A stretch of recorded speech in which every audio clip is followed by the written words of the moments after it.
Hey guys, ArkhIce here, and today I just want to talk about how to gear Merlin since she's coming in a week. No, not a week, it's a few days, like 4 days, right? Today's Thursday. Yeah, okay.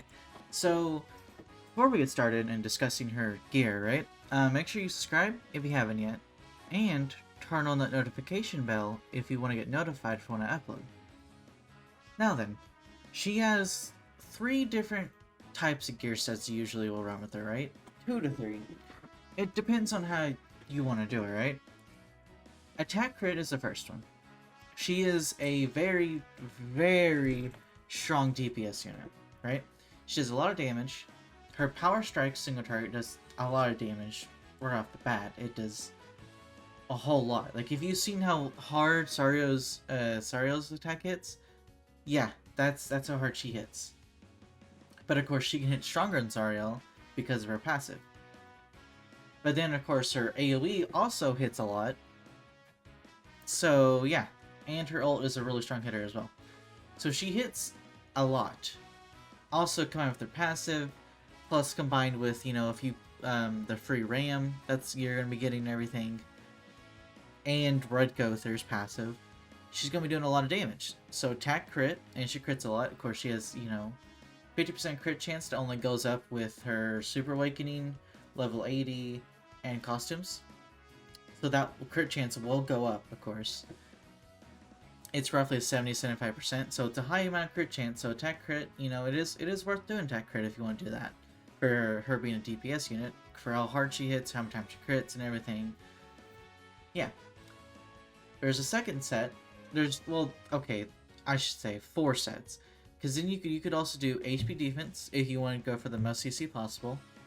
Because, in this meta, if you don't go first, you usually lose a lot. You don't win if you go second a lot. That doesn't happen, right?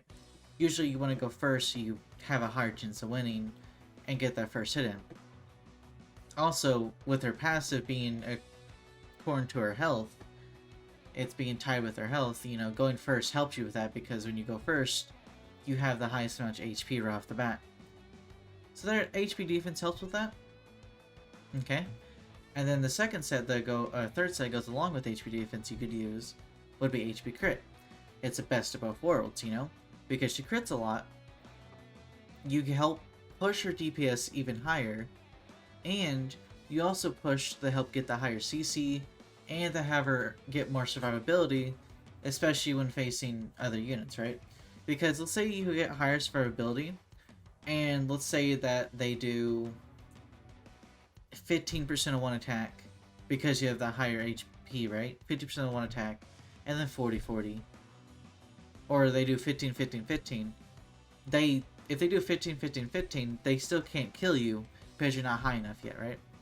The thing is that with their passive, the less percentage damage they do, the better.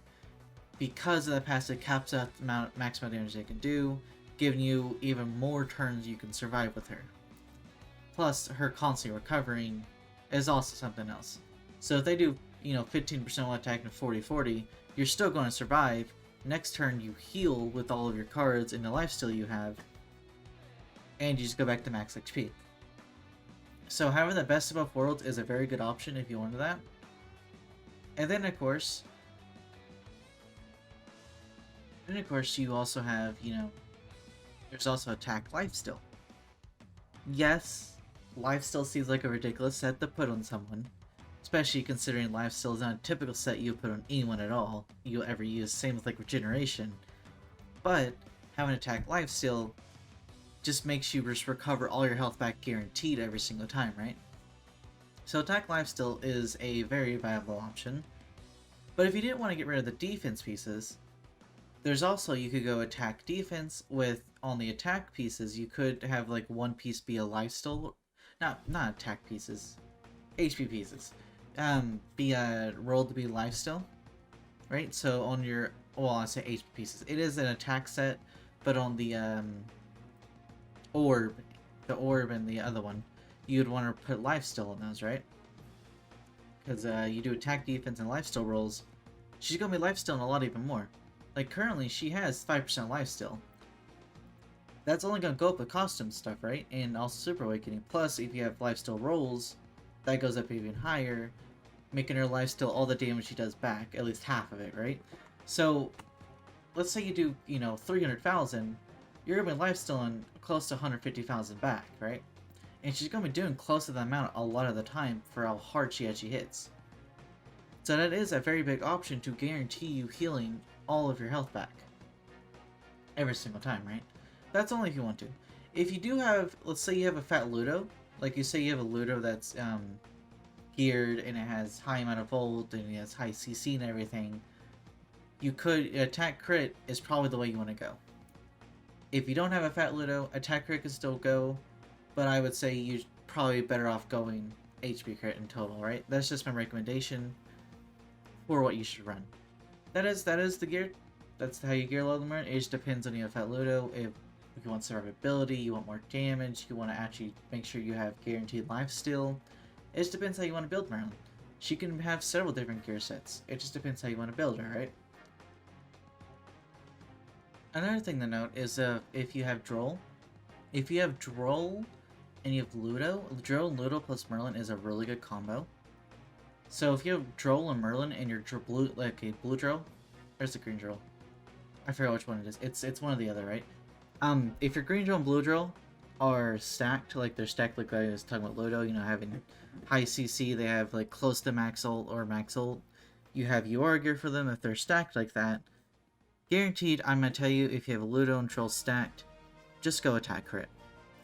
I'm gonna tell you straight up, because if you do attack crit, you have some lifesteal rolls on there, you're gonna be doing a ton of damage, lifesteal and all that back. Getting guaranteed one-shots with her because you have Ludo and Troll stacked. It's just gonna be a very fun time for you because you're gonna be one-shotting everything.